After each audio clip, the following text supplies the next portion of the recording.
This is going to be our banded wall sit. So as the name implies, we're going to be doing a wall sit. So there's not a whole lot of reinventing the wheel that needs to be done here.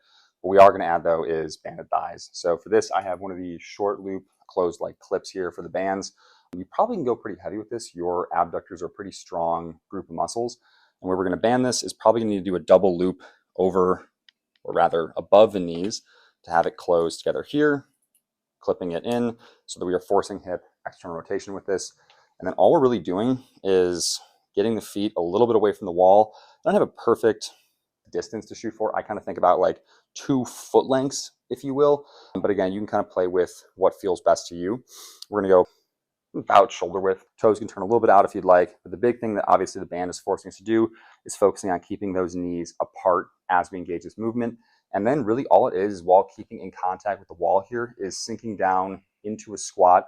Again, maintaining those knees pushing out, going to a depth that you feel is appropriate. We don't have to go all the way to the point where you're sitting as low as possible. We can go to the point where the thighs are parallel, I think is a good goal to shoot for. But again, you can play with what you need. That if you can only go down to here and push back up from there, that's great.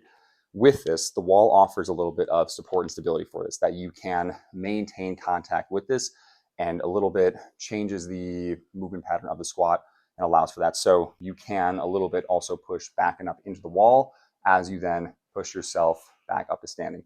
You also can spend time for a longer pause rep at the bottom here and feel that full stretch on the quads.